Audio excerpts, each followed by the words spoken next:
देख लीजिए कि बुंदेलखंड, बघेलखंड, इनकी ऐतिहासिक, सांस्कृतिक और संसाधनगत समस्याएं क्या क्या हैं। What has been the history, cultural, social cultural यहाँ की विशेषता क्या है, और अभी आज के समय में राजनीतिक समस्याएं क्या चल रही हैं, और भारत सरकार का उस पर क्या रवैया है।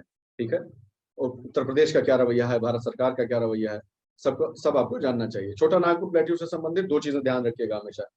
खनिज, जितने भी खनिज संपदा है इसकी, उसके विशेष, उस पर विशेष ध्यान रखिएगा। और दूसरी चीज ये ध्यान रखिएगा, तीन चीजें इनफैक्ट, दूसरी चीज ये ध्यान रखिएगा कि क्या इस प्लेट्यू का और इन सभी प्लेट्यूज का, जो सेंट्रल हाईलैंड के प्लेट्यूज हम देख रहे हैं, उनका भारत के क्लाइमेटोलॉजी में कोई रोल है क्या। मैं अभी इस पर इसलिए नहीं बल दे रहा था पहले, क्योंकि अभी मैंने पढ़ाया नहीं, अभी हम लोग मानसून जब पढ़ेंगे तब। ठीक है, तो थार से लेके, जो थार का मरुस्थल है, वहां से लेके छोटा नागपुर प्लेट्यू तक, ये जो पूरी बेल्ट है, इसका क्या रोल है।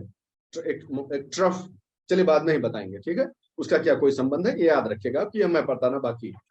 दूसरी चीज, तीसरी चीज, जो लास्ट चीज है, वो है कि क्या इस किसी भी एरिया में, ध्यान से सुने बात को, स्पेशली छोटा नागपुर के नीचे या आसपास, क्या कहीं पर नक्सलिज्म या इससे संबंधित समस्याएं आसपास हैं क्या, और अगर ऐसा है तो क्या इसमें इसका कोई ज्योग्राफिकल कंट्रीब्यूशन भी है क्या, इस एरिया के फिजियोग्राफी का भी कोई रोल है क्या। ठीक है, ध्यान रखिएगा इस चीज को। उदाहरण देके बताता हूं, जहां जहां पर जो वन, सघन वन का क्षेत्र होगा, जहां पर सघन वन होंगे, जैसे चंबल देखा आपने, जहां जंगल वंगल खूब सारा होगा, जहां छिपने की जगहें होंगी, जहां पर ठिकाने बना सकते हैं, जो दुरूह क्षेत्र होंगे, वहां पर निश्चित सी बात है कि नक्सलिज्म जो है वो फल फूल सकता है, वहां पर उसे जगह मिल सकती है। जहां नहीं होगा वहां पर मुश्किल होगा। तो इस एटीट्यूड से पढ़िए। मैं बस ये कह रहा हूँ कि ये पर्सपेक्टिव लगा के दिमाग में थोड़ा सा गूगल करके पढ़िएगा कि what are the specific problems related to these areas. इसी प्रकार मेघालय प्लेट्यू देखिए,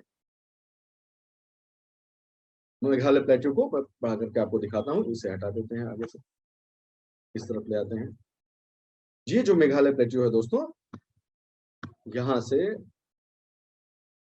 यहां तक मेघालय प्लेट्यू समझ लीजिए। ठीक है, और थोड़ा दबा, ये दिख ही रहा है एक्चुअली, ध्यान से देखिए तो दिख ही रहा है। और ये पूरा पार्ट, लेकिन याद रखिएगा कि ये जो पार्ट है वो हिमालयाज। ठीक है, जो है, जो रिफ बताया था ना, जो नए हैं जल्दी से जान लें कि कल बताया था कि जब इंडियन प्लेट जो है ना ऐसे ऐसे लड़ी है, ये है डायरेक्शन इंडियन प्लेट का, ऐसे लड़ी है जाके यूरेशियन प्लेट से, तो जो यहाँ लड़ी है वो वाला जो पॉइंट कहलाता है वो नंगा पर्वत बन गया। नंगा पर्वत आज बन गया आज की तारीख में। और जो यहाँ जाके लड़ा दूसरा वाला पार्ट, जो पहले लड़ा, वो नामचा बरवा।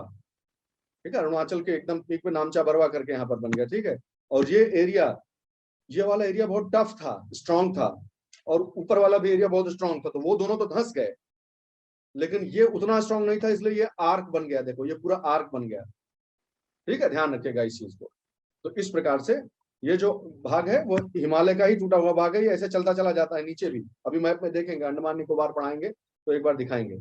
ठीक है, तो हम कहां पर थे, हाँ, कि मेघालय प्लेट्यू का एरिया कौन सा है। मेघालय प्लेट्यू देखिए, यही मेघालय प्लेट्यू है, ये जो आप देख रहे हैं, यहां से ऐसे करके मिकिर और रेंगबा, 5 हिल्स का नाम याद रखेंगे प्लीज, कृपया उसका नाम जरूर याद रखेगा। और ये मालदा जो गैप है ना, ये मालदा गैप है, जो मेन पेनिनसुला, ये मेन पेनिनसुला ऐसे आ रहा है। तो जो मालदा गैप है, बंगाल में मालदा करके जगह है ना, सुनो, मालदा का आम तो सुनबे किए होगे, कुछ और नहीं सुनो होगे तो। जी सर। मालदा, हाँ जी सर। ठीक है, क्यों मालदा में आम क्यों फेमस है भाई, ऐसा क्या हो गया अचानक वहां पर कि वो सॉइल कंडीशंस, क्लाइमेटिक कंडीशंस वहां की आम की फसल के लिए बहुत अच्छा है। अगर मुझे ध्यान है ठीक से तो एसिडिक टाइप की, थोड़ी सी एसिडिक टाइप की सॉइल होनी चाहिए, 5 से 7 उसका पीएच वैल्यू हो। पीएच वैल्यू जानते होंगे आप, 7 से नीचे हो तो एसिड और ऊपर हो तो हाँ, यस सर। वैसा हो। और यस सर। बढ़िया जो है रेनफॉल का ऑप्टिमम कंडीशन है, तो वहाँ बढ़िया खेती होती है। और फिर एक चीज, जहां पर कोई जगह जम जाता है जब कोई प्रैक्टिस, तो फिर सब लोग वही करने लगते हैं। तो इस प्रकार से जो है वहां पर बहुत अच्छे से उसकी खेती वगैरह होती है। मैंगो गार्डन ऑफ बंगाल शायद कहा जाता है, अगर मुझे ठीक से याद है, तो बहुत पुराना हो गया इससे पढ़ाई लिखाई। वेस्ट बंगाल का आम का बगीचा कहते हैं मालदा को। खैर कोई बात नहीं, तो मालदा गैप से सेपरेट होता है। राजमहल हिल्स भी यहीं पे है, राजमहल हिल्स भी इसी एरिया में है, तो इससे ये सेपरेट हो जाता है। लेकिन ये है इसी का पार्ट, कुल मिलाकर बात यह है, ये इसी का हिस्सा माना जाता रहा है, माना जाता है, इस पठार का ही हिस्सा है। ठीक है, ध्यान रखेंगे इस चीज को। अच्छा भाई, फिर इसमें क्या ध्यान रखने वाली बात है, गारो, खासी, जयंतिया, मिकिर और रेंगमा, 5 हिल्स हिल जैसे हैं, ये उच्च भूमि है, पठार है, हिल जैसे हैं, ये पांचों याद रखिएगा कि ये इसका हिस्सा माने जाते हैं। मेघालय प्लस मिकिर हिल्स ऐसा कहा जाता है, ठीक है। तो मेघालय प्लेट्यू हो गया, गारो खासी जयंतिया ये मेघालय प्लेट्यू हो गया, और मिकिर और रेंगमा और 2 हिल्स इसके साथ हो गए। ये 5 चीज याद रखेंगे तो अच्छा रहेगा। दरअसल दरअसल मैं आपको बताऊं, गारो खासी जयंतिया जो है ना, ये जनजातियां हैं, जो उस पहाड़ियों पर उस क्षेत्र में बसी हुई जनजातियां हैं ये सारी, ठीक है। इनके क्या विशेष, कल सर बता रहे थे, ओझा सर जिस प्रकार से हम लोगों का मार्गदर्शन कर रहे थे, वो ध्यान रखेगा।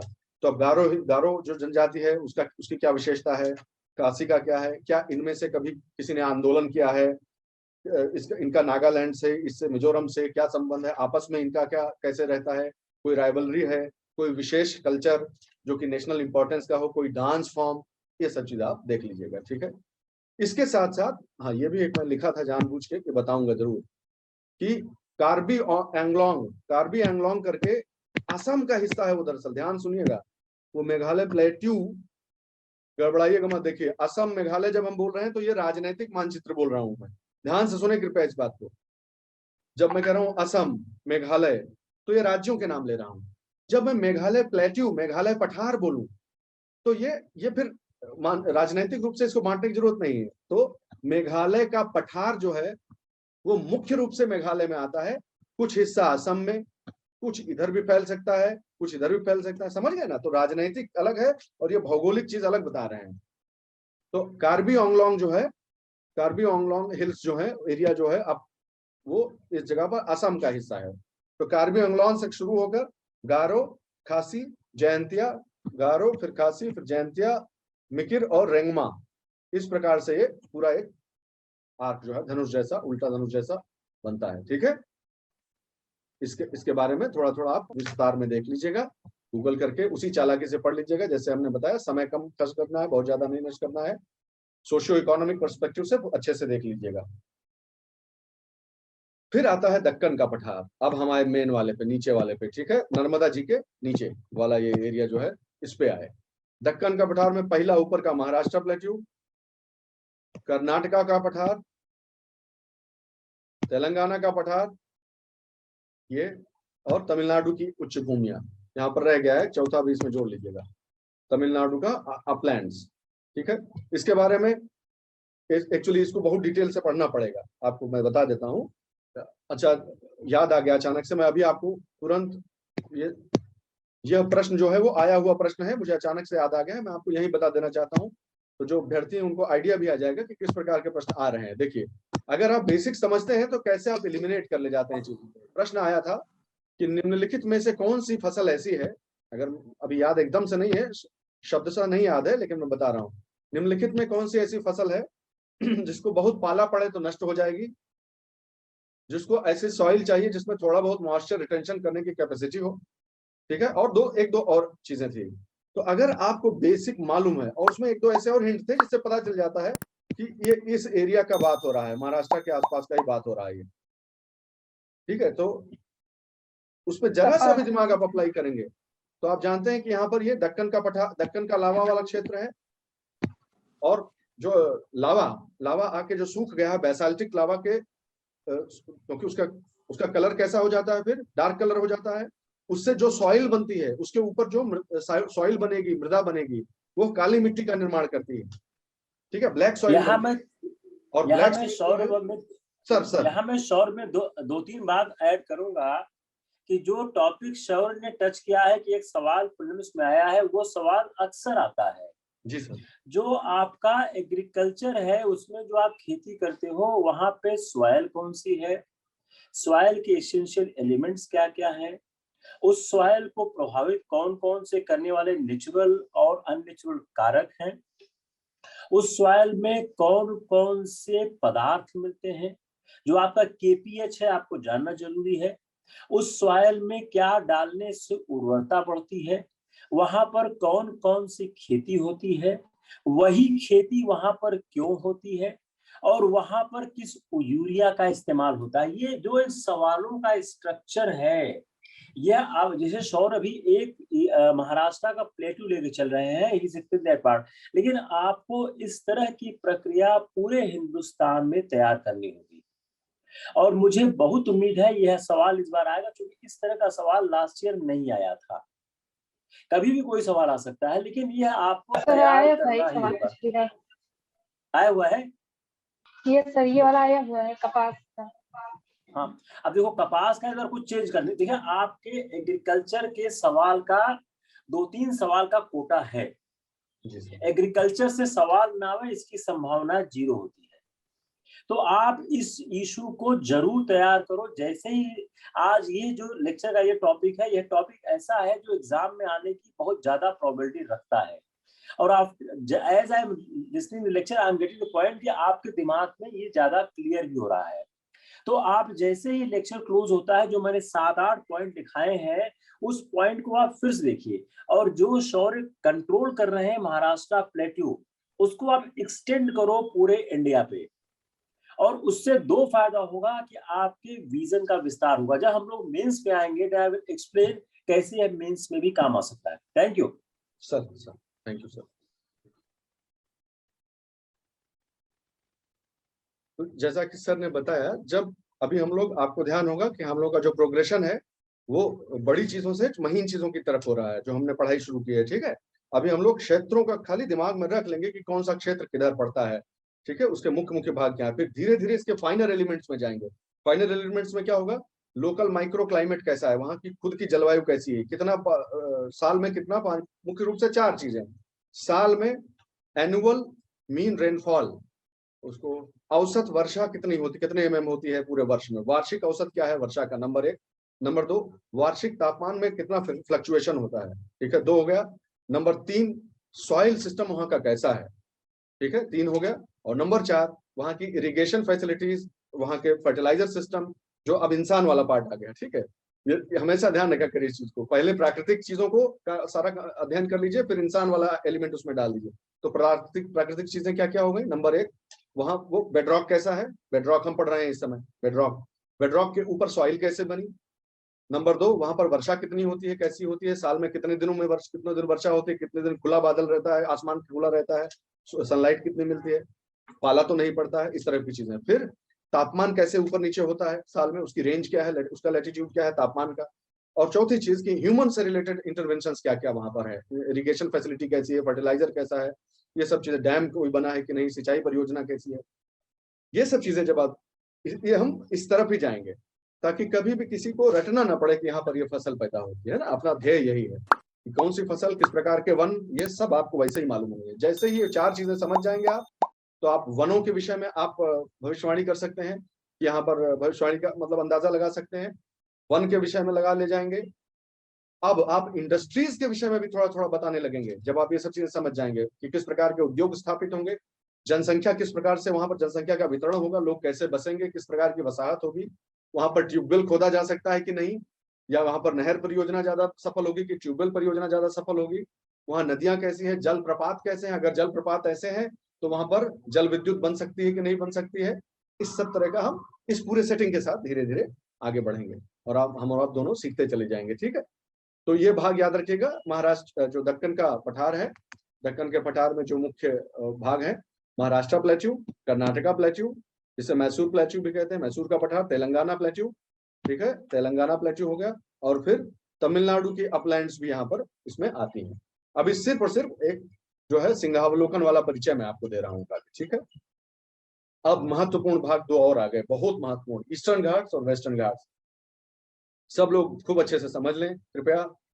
ईस्टर्न घाट्स पहले से ही बने हुए हैं, वो सबमर्जेंस से नहीं बने हैं, मतलब उनको टूट कर गिरने से नहीं बने हैं, वो वेस्टर्न घाट में हुआ है, इधर नहीं हुआ है ऐसा।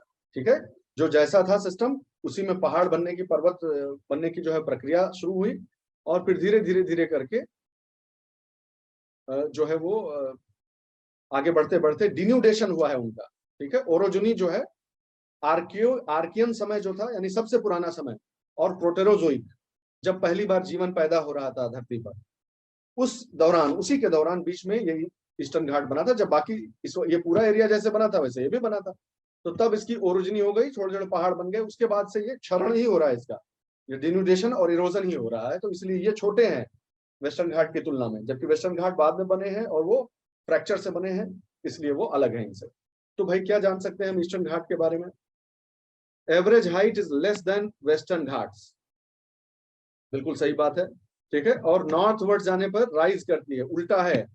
वेस्टर्न घाट इधर इधर आइए तो इधर ऊंची चोटियां होती हैं, इधर छोटी चोटियां होती हैं, जबकि इसमें उल्टा है, यहाँ ज्यादा होगा, यहाँ थोड़ा कम होगा, ठीक है। एवरेज एवरेज हाइट की बात होती है, अपवाद हमेशा निकल सकते हैं। आरोया कोंडा, देवडी मुंडा, सिंगाराजू, निमलगिरी, महेंद्रगिरी, ये मेजर पीक्स हैं उस एरिया की, ठीक है। किस क्षेत्र में कौन सी पीक पड़ती है? आंध्रा की। ये तो एक भौगोलिक विस्तार है।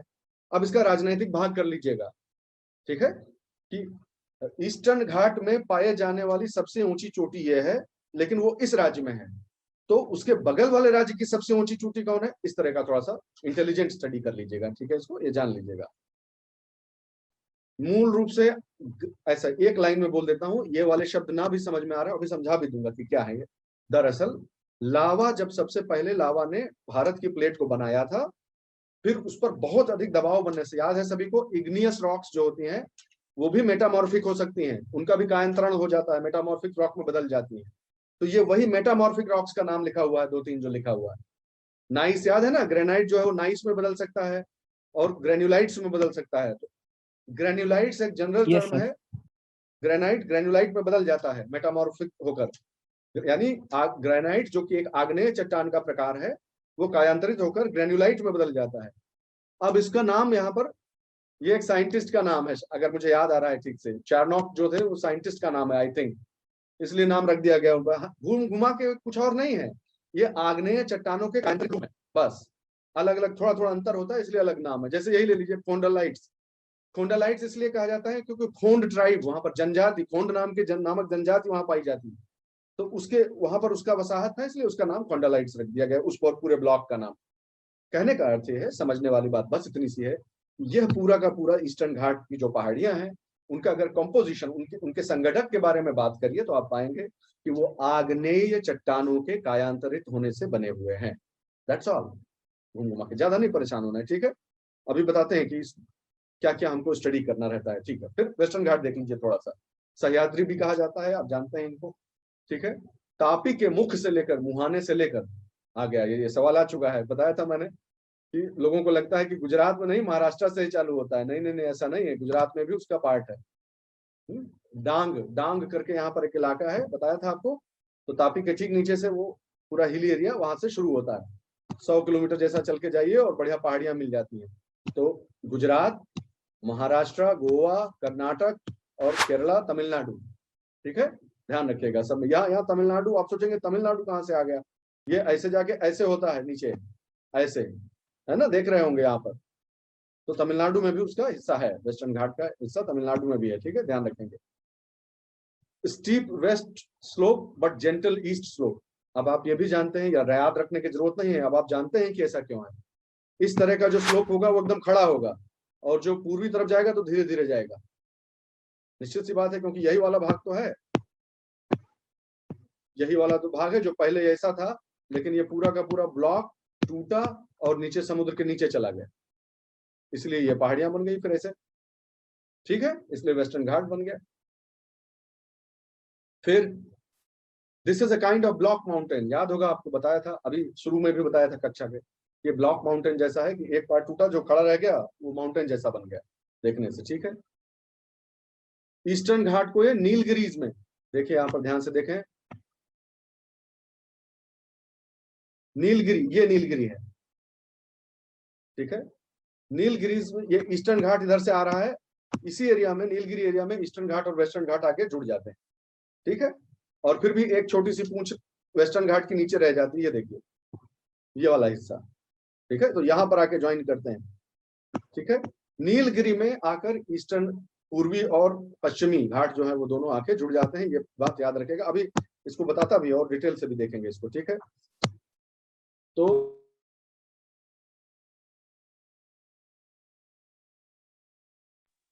सर आपका माइक ऑफ हो गया है। सर आपका mic off. Okay okay sir, आपका माइक नो थैंक यू। ये जो गैप है बहुत महत्वपूर्ण गैप है, बहुत ही महत्वपूर्ण, ये दर्रा है, दर्रा, ये भी दर्रा ही है एक तरह से देखिए तो। वैसे तो हम लोग आप जानते होंगे कि माउंटेन पासेस जो हिमालयाज के हमेशा पड़ते हैं, यहाँ पे भी 3 दर्रे हैं, बहुत महत्वपूर्ण है। ये सबसे महत्वपूर्ण दर्रा मैं मानता हूँ, एक इंपॉर्टेंट दर्रा है, इसको पाल घाट कहते हैं, पाल घाट।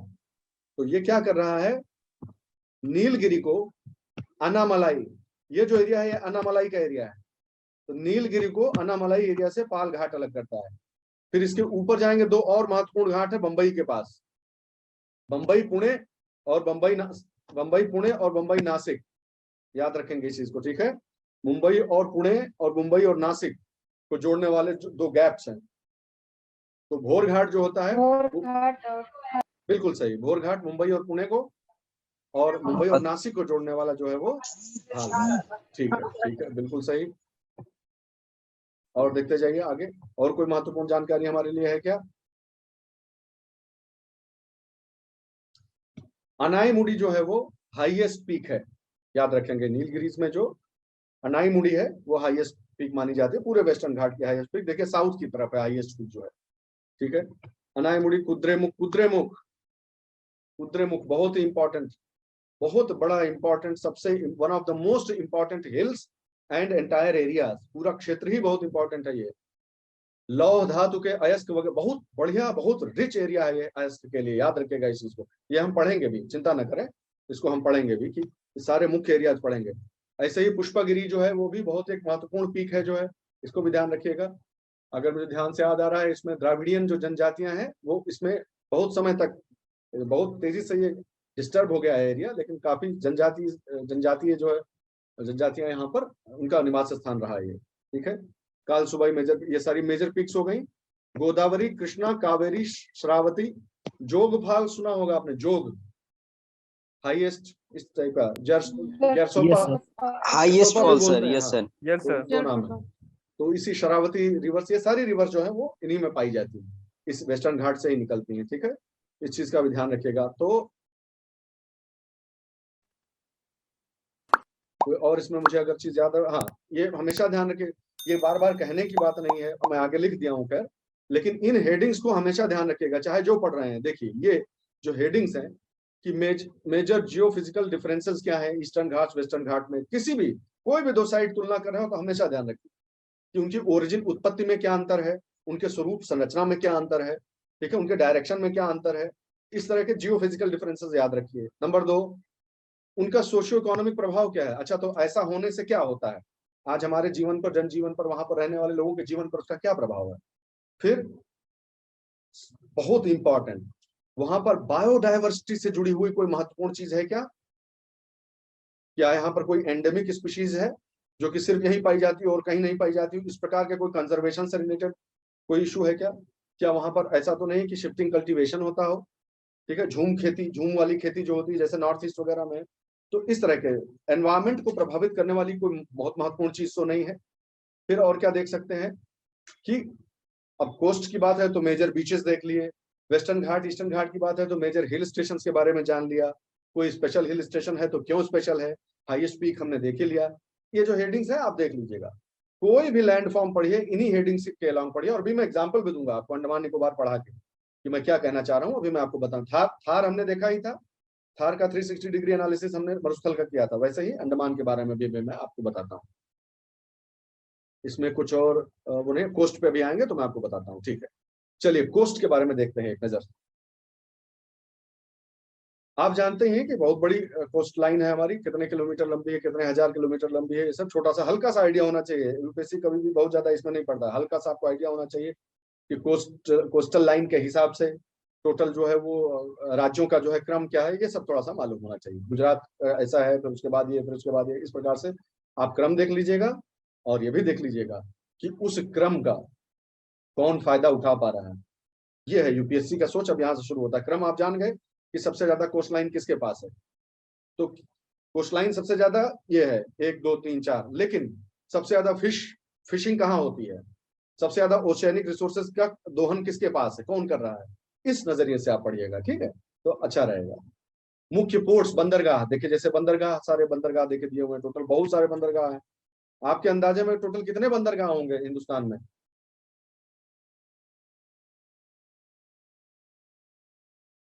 सर मेजर 12 है, मेजर 13 है और 200 समथिंग माइनर। ठीक ठीक, सही है आप लोग, सही, बिल्कुल सही बात है। लगभग 200 के करीब पहुंच जाएगा मामला गिनते गिनाते, 195 196 200 समझ लीजिए, 200 हो जाए। लेकिन मुख्य 13 हो गए, 12 थे, एक और अब इमर्ज हो गया, अभी देखेंगे हम। तो आप वो बंदरगाह जान गए। अब इसमें आपको क्या देखना है, हमेशा ध्यान रखना है क्या चीज, ये जान लीजिए कि कौन कौन से ऐसे बंदरगाह हैं जो नेचुरल हैं, जो कि प्राकृतिक रूप से ही वहां पर ऐसी कंडीशंस हैं, वाटर लेवल से लेके हर चीज इंडेंटेड है, अंदर तक जहाज जा सकता है, ठीक है, टाइड्स का जो है वो सपोर्ट मिलता है, ये सारी चीजें जो है वो आपको जान लेनी है। और फिर आपको पैटर्न निकलेंगे, उसमें से पैटर्न्स पता चलेंगे कि ऐसा क्यों है कि ईस्ट कोस्ट पे बंदरगाह और वेस्ट कोस्ट पे देखो अभी देखने से ही दिख रहा है कि ज्यादा है वेस्ट कोस्ट पे, पश्चिमी तट पे, पश्चिमी जो तट है उस पर बंदरगाह बहुत ज्यादा दिख रहे हैं, ईस्ट कोस्ट पे उतना नहीं दिख रहे हैं। तो इसका कारण क्या है, अब आपको उस पर सोचना पड़ेगा कि इसमें कॉन्टिनेंटल शेल्फ जो है, कॉन्टिनेंटल शेल्फ का क्या योगदान है, क्या उसका कोई योगदान है, या फिर इस बात से फर्क पड़ता है कि इधर की जितनी भी नदियां सब आ रही हैं, सब इतना ज्यादा सिल्टेशन कर दिया है, यहाँ पर डेल्टा इतना सारा बना दिया है कि शैलो हो गया है वाटर, या फिर इसका प्रभाव है कि यहाँ पर जब टाइड आता है बे ऑफ बंगाल में, बंगाल की खाड़ी में जब टाइड आता है तो पानी उतना ऊपर तक नहीं पहुंच पाता है, जबकि यहाँ टाइड आता है तो पानी बहुत ऊपर तक पहुंच जाता है। क्या ऐसा है, क्या ये कारण इसके लिए जिम्मेदार है? तो टाइड हो गया, डेल्टा हो गया, ठीक है, फिर कॉन्टिनेंटल शेल्फ हो गया, उनकी अपनी बनावट हो गई, तट की बनावट हो गई, इस सब में से कौन सा किस चीज के लिए किस हद तक जिम्मेदार है, ये चीज आपको देख लेनी पड़ेगी। और आर्टिफिशियल बंदरगाह बनाना पड़ रहा है तो क्यों बनाना पड़ रहा है, आखिर वहां पर उस जगह पर मान लीजिए किसी जगह पर आर्टिफिशियल बंदरगाह बनाया गया है, ठीक है, और तो वहां पर ऐसी क्या जरूरत पड़ रही है, यानी जरूर कुछ ना कुछ फॉरवर्ड बैकवर्ड इंटीग्रेशन होगा। कहने का अर्थ है कि वहां पर कोई ऐसी इंडस्ट्री आसपास कहीं कुछ ना कुछ होगा जिसका कि एक्सपोर्ट होना है, या कोई ऐसी चीज होगी जिसका हैवी इंपोर्ट उस बंदरगाह से हो रहा है, ठीक है। उस नजरिए से आप पढ़ेंगे कि ये यहाँ पर क्यों लोकेटेड है, क्यों सिचुएटेड है। याद रखिएगा, सबसे पहले आएगा कोई ना कोई सोर्स ऑफ ओरिजिन, ठीक है, फिर आती है उसको प्रोसेस करने वाली इंडस्ट्री, और फिर आता है उसको एक्सपोर्ट करने वाला बंदरगाह। ये एक लिंक है, ठीक है, इस लिंक को समझने का प्रयास करिएगा हमेशा से। और इसीलिए इन तट वगैरह पर हमेशा आप देखेंगे कि मेजर कम से कम अब हो रहे हैं, इन सभी तटों, जितने ये दोनों तरफ हमारे तट है ना, इस पर बहुत अच्छा सरकार जो है वो इंफ्रास्ट्रक्चर में जो है वो इन्वेस्ट करती है, कॉरिडोर्स बन जाते हैं, कॉरिडोर्स बनाए जाते हैं, ईस्टर्न एक्सप्रेसवे कॉरिडोर, इस सब टाइप की चीजें हैं। तो कौन सी परियोजना है, कौन कौन से मुख्य मुख्य बंदरगाह को जोड़ने के लिए है, उससे क्या लाभ अपेक्षित है भारत सरकार को, ये सब भी आपको देख लेना चाहिए। देखिए हमारे यहाँ क्यों इतना इंपॉर्टेंट है बंदरगाह वगैरह, क्योंकि मिनिस्ट्री ऑफ शिपिंग के हिसाब से भारत का जो ट्रेड है ना, भारत का जो व्यवसाय है, उसका वॉल्यूम के हिसाब से देखें तो 95% समुद्र से है, ठीक है, और वैल्यू के हिसाब से देखें तो 70% जो है वो समुद्र से होता है। ध्यान रखेंगे इस चीज को, इतनी बड़ी कोस्ट लाइन है हमारी, तो उसका पूरा फायदा भारत उठा रहा है, कोई दिक्कत की बात नहीं। 12 मेजर पोर्ट्स, 12 और 13 हो गए अब, और 200 माइनर पोर्ट, ठीक है। मुंद्रा, कांडला, मुंद्रा, सब मुंद्रा यहाँ मुंद्रा भी जो है वो आगे बढ़ रहा है। कांडला, मुंद्रा, मुंबई, JNPT, ये दोनों साथ साथ हैं, मुंबई और JNPT। फिर गोवा वाला हो गया, मैंगलोर वाला हो गया, कोचीन, टुटिकोरिन, एन्नोर, विशाखापत्तनम, पारादीप, कोलकाता। कौन सबसे जो है ईस्ट कोस्ट का सबसे बड़ा कौन है, तो पता चला पारादीप है। तो क्यों है, ठीक है, वहां पर वो मुख्य रूप से कौन कौन से खनिज है या किसका एक्सपोर्ट होता है वहां पर, ये सब आपको देख लेना चाहिए, ठीक है, ध्यान रखेंगे इस चीज का। जैसे देखिए बाकी सब जितने भी मेजर पोर्ट्स है ना, बढ़िया इंफॉर्मेशन दी गई है। देखिए बाकी जितने भी मेजर पोर्ट्स हैं सब ट्रस्ट के द्वारा, गवर्नमेंट का उस पर रेगुलेशन है, गवर्नमेंट बॉडी चलाती है उसको, पोर्ट ट्रस्ट कहते हैं उन्हें, ठीक है, पोर्ट ट्रस्ट बनाते हैं, पोर्ट न्यास, बंदरगाह न्यास है उनके लिए। एक जो अभी एन्नोर पोर्ट जो बना है, वो एकमात्र ऐसा है जिसको प्राइवेट कॉर्पोरेटाइज कर दिया गया है, प्राइवेट हैंड्स में दे दिया गया है। तो ये भी आप थोड़ा बहुत ध्यान रखें, ठीक है। ये क्रम हो गया, कुल मिलाकर क्रम देखा जाए तो सबसे बिजिएस्ट या सबसे बड़ा हैंडलिंग कौन सा है, तो JNPT नंबर 1 पे है, फिर चेन्नई है, फिर मुंद्रा पोर्ट है, ठीक है, वो तेजी से उभर रहा है, मैंने बताया ही आपको। फिर कहते हैं कि इंडिया का कंटेनर ट्रेड जो है, एक और चीज साथ साथ देख ली कि इंडिया के कंटेनर ट्रेड में उसका शेयर क्या है, तो JNPT का देखिए कितना बड़ा शेयर, चेन्नई और मुंद्रा, 3 यही टॉप 3 मिला लीजिए तो सब 75% वहीं पे सब हुआ जा रहा है। कंटेनर ट्रेड का शेयर है, ठीक है। फिर गुजरात में हो गया अपना पिपावाव हो गया, तुर्तीकोरिन हो गया, कोलकाता हो गया, ठीक है, 25% ये मिला के हो गए। तो मुख्य रूप से कंटेनर का ट्रेड कहाँ पर होता है, अलग अलग चीजें अलग अलग पोर्ट्स पर एक्सपोर्ट होती है ना, इसलिए उस हिसाब से लिखा हुआ है, आप देख लीजिएगा, ठीक है। कोस्ट को एक तरह से बांटने की बात की जाए, ये जल्दी से बताकर मैं फिर ब्रेक लेंगे। अगर ऐसे इस बांटना चाहिए तो इसको ऐसे बांटा जा सकता है। ये वाला जो है ये काठियावाड़ कोस्ट हो गया, ठीक है, काठियावाड़ कोस्ट हो गया, कोंकण कोस्ट हो गया, मालाबार कोस्ट हो गया, ठीक है। जो टूट फूट ध्यान रखेंगे इस बात को, जो टूट फूट हुई है उसका जो सबमर्जेंस वाला पार्ट है वो यहां तक बहुत ज्यादा डोमिनेंट है। मालाबार कोस्ट में सबमर्जेंस का उतना इफेक्ट नहीं है, ध्यान रखिएगा इस चीज को, ठीक है। तो काठियावाड़, कोंकण, मालाबार इस तरफ हो गए। इधर उत्कल जानते ही हैं, उड़ीसा के संदर्भ में प्रयोग किया जाता है। उत्कल, आंध्र और कोरोमंडल, इस एरिया को नॉर्दर्न सरकार्स भी कहा जाता है, सुना है कभी? यस सर, उत्तरी सरकार को। यस सर, उत्तरी सरकार बोलते हैं। तो ये उत्तरी सरकार क्यों बोलते हैं भाई? पूछे चाहिए क्वेश्चन, बताओ, काहे नहीं पूछे? अपने आप से हमेशा प्रश्न पूछा करो, हमारा तो यही मन होता है कि हमेशा पूछते चले। ये जो नॉर्दर्न सरकार्स कहलाते हैं ना, निजाम पहले निजाम के उसमें हुआ करता था ना।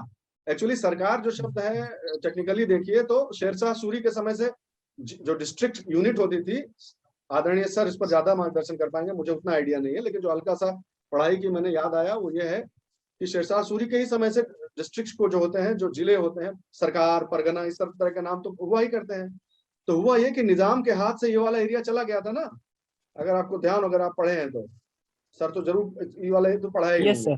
हाँ, तो निजाम के हाथ से निकल गया ये हिस्ट्री में पढ़ाया हुआ है। यस, यही वो एरिया था जो पूरा 4 या 5 डिस्ट्रिक्ट थे, जो राजमुंदरी से लेकर सब छोटे एरियाज थे। ये पूरी बेल्ट जो है ना, ये नॉर्दर्न सरकार इसलिए कहलाती थी क्योंकि सरकार तो पहले से ही नाम था, फिर ब्रिटिश के अधीन हो गया तो वो सरकार के पास है, ब्रिटिश को सरकार कहा जाने लगा। तो नॉर्दर्न सरकार दो प्रकार से उत्पत्ति मानी जाती है, ध्यान रखिएगा इस चीज को। एक तो शेरशाह सूरी के समय से ही जिलों को सरकार भी कहा जाता था, खैर, और स्पेसिफिक है एकदम, यह ध्यान रखियो। इसके बीच में जो एरिया आवेगा 1540 से 2017 के बीच में, वही वाले एरियाज नॉर्दर्न सरकार कहलाते हैं, ठीक है, कोई फर्जीवाड़ा नहीं, एकदम स्पेसिफिक और वो चीज है। फिर अब कोस्ट लाइन मान लीजिए, आप पढ़ ही रहे हैं, जल्दी से बता देता हूँ।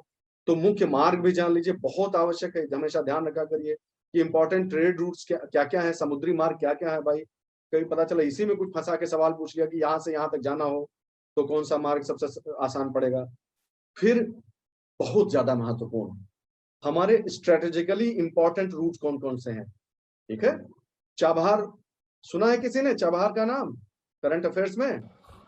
Yes sir. अरे ये बहुत, पाकिस्तान का ग्वादर जो है और वहां चाबहार, तो इसीलिए ये बहुत हमारे लिए महत्वपूर्ण है, ठीक है। फिर ये रूट देख ही रहे हैं, ये सबसे इंपॉर्टेंट यहाँ पर कौन सी स्ट्रेट है? मलक्का, है ना, जो गेटवे माना जाता है इधर से इधर आने के लिए। चाइना और इंडिया के बीच अगर देखिए तो ये बहुत स्ट्रेटेजिकली इंपॉर्टेंट जगह है, ये आप हल्के से देख लीजिए। फिर ये क्षेत्र क्यों इतना ज्यादा सेंसिटिव रहता है भाई? लक्षद्वीप यहाँ पे है ना हमारा, लक्षद्वीप, तो काहे वहां पर हमको अपना एक नेवल बेस बना के रखना पड़ा है, सब मालूम होना चाहिए आपको। ये सोमालिया है ना, यहाँ पर सोमालिया, जी सर। सोमालिया के समुद्री डाकू बहुत ही भयावह होते हैं, बहुत भयानक, सोमाली पायरेट्स। हाँ, तो इसलिए वहां पर सुरक्षा का बहुत बड़ा प्रश्न खड़ा रहता है। तो इस प्रकार से मैं चाहता हूं कि आप पढ़ाई लिखाई करें तो आपको बढ़िया रहेगा, ठीक है। कौन सा किस प्रकार का रूट है देखिए, सब दिया हुआ है, इस प्रकार से थोड़ा अध्ययन कर लीजिएगा कि कौन सा कॉरिडोर बन रहा है, इस वाली सड़क के बन जाने से भारत को क्या फायदा क्या नुकसान होगा, चाइना अगर किस देश से कैसे सड़क अपनी पास कराना चाह रहा है, कौन सी पाइपलाइन, गैस लाइन, उस प्रकार से पढ़िए आप, ठीक है, तो आपको अच्छा रहेगा, ठीक है। सिर्फ 2 मिनट का ब्रेक लेंगे, 2-3 मिनट का ब्रेक लीजिए और फिर मैं आपको दिखाता हूं कि कैसे इन क्षेत्रों को पढ़ना है। मैंने एक मॉडल बनाया हुआ है, मैं अंडमान निकोबार और लक्षद्वीप दोनों आपको पढ़ाऊंगा और फिर हम सीखेंगे कि कैसे एक्चुअली पढ़ा जाना चाहिए 360 डिग्री।